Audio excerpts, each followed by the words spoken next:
So yeah, morning guys. Bali tagal tayo din nakapag-video kasi sira yung cellphone natin. Wala tayong pang-edit. So try natin dito bago. Kapag-edit tayo kahit short video. So ang gagawin natin is yung panel natin. Ka-sunburn. Switch on natin.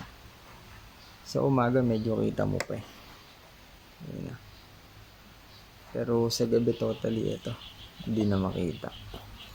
Bali nagsimula to nung kinuha natin yung plate number niya. Yan. Kinuha natin nabilad sa araw una, maliit lang na spot, tapos biglang lumaki na.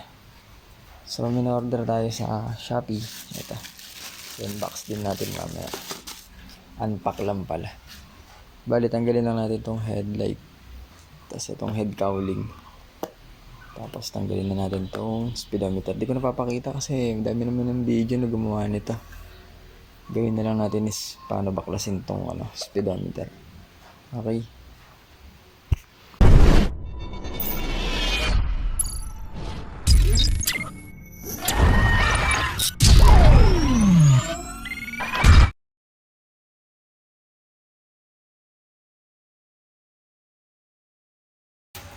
So yun mga idol, pag tatanggalin nyo itong speedometer, kailangan tanggalin nyo side mirror nyo para matanggal nyo itong pinaka yung batok. Buong speedometer tatanggalin. Dalawang tornilyo lang naman dito yan. Dito yung isa.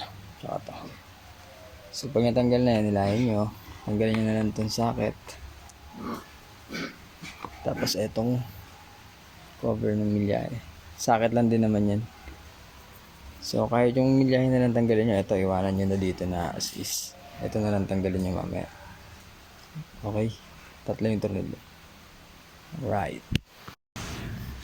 So yun, pag nabaklas nyo na, tatlong tornilyo lang naman yan. Isa sa taas, sa dalawang magkabilang gilid. So pag nabaklas nyo na,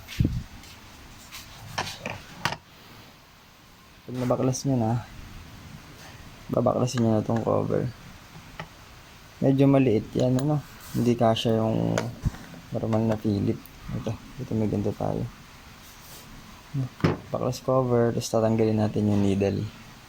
Pag natanggal yung needle, tanggalin na natin itong black na cover. Alright. Bago nga pala natin buksan, check muna natin kung kasi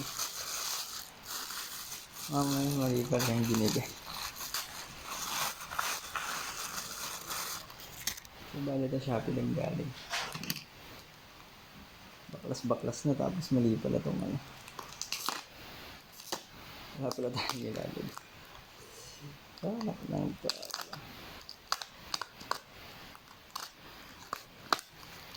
Yeah. Alright. So ito. Try natin kung kasukat. Yan mga idol. Pag natanggal nyo na yung tatlong tornilyo, pataas nyo na lang ito.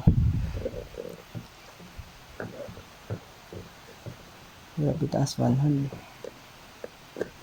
Yun. Bali may seal yan na rubber.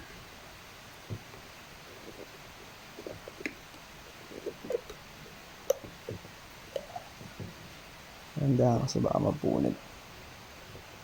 Yan. Ingatan nyo yung rubber na yan. Tangap lang natin na ganun. So bali tanggalin nyo itong dalawang tornilyo. Tapos eto, itukahin nyo pataas. Okay. So yan. Bali yung needle, may cover siya na ito yung black. Ito yung pinaka needle. Iwasan yung magalaw pag tinatanggal nyo. Basta kailangan pag tatanggalin nyo is totally pataas lang. Huwag nyo iikot-ikot. No?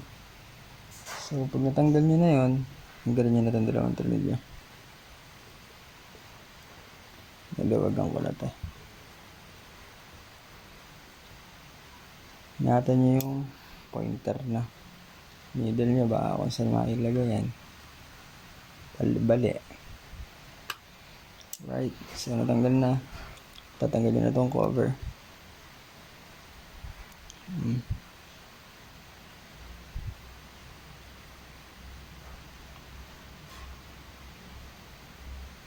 open na natin ito kasi dati binaligtad ko. So mukhang okay pa yung ibabaw. Nasa loob ang sunburn. So tatanggalin nyo lang ito. Parang lock na nakakawit. Tsaka ito. Tapos mapiplif nyo na yan pag ganun. So try natin kung magagawa natin one hand.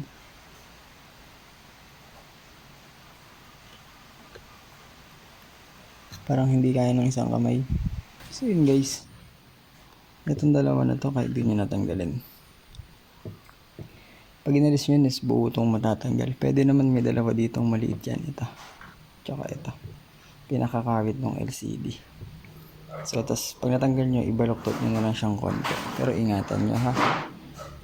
Pag nasobrahan ng baluktot, baka maputol yung paa. Okay. Tapos dyan, dukutin na lang natin yung ito. Okay. So yun. Palitan na natin.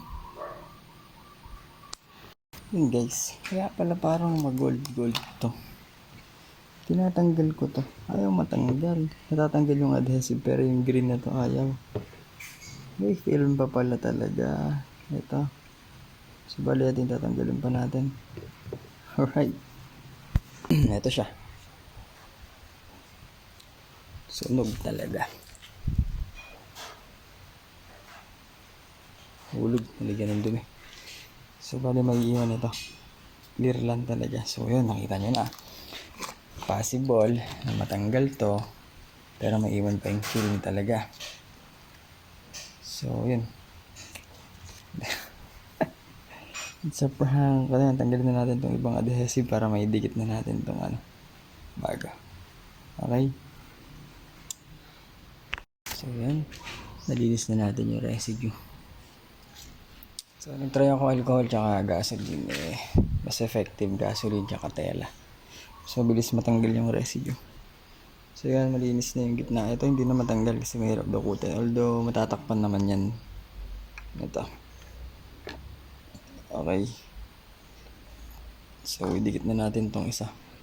Yung panglikod. Alright. Before nyo i-assemble, salpak nyo muna sa motor. Try nyo kung okay na. So off natin. Off. On. Bali ito yung old. Kita nyo. Kita agad diba? Black. So ito yung nabili.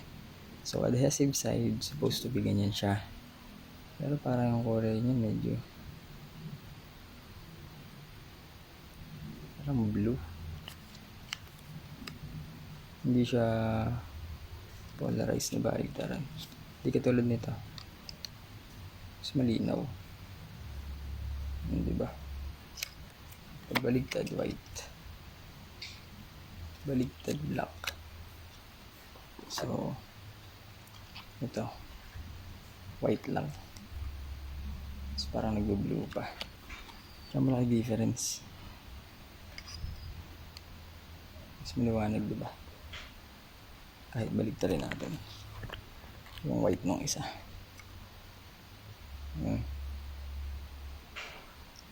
Kita yung difference nila. Mas maliwanag to.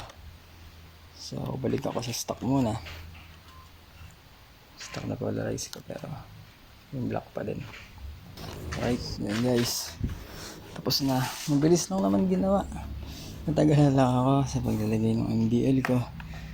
Side mirror natin. So ayan. Ayan ulit. Right. Parang walang nangyari. So ayan. Kung mabot ka sa video nito, please like and share. Subscribe na din. Dami din ako subscribe yun na nanonood. So ayan. Medyo natagal tayo hindi nakapag-upload kasi wala tayong cellphone na magamit pang edit. Yung gamit ko ngayon is low quality lang.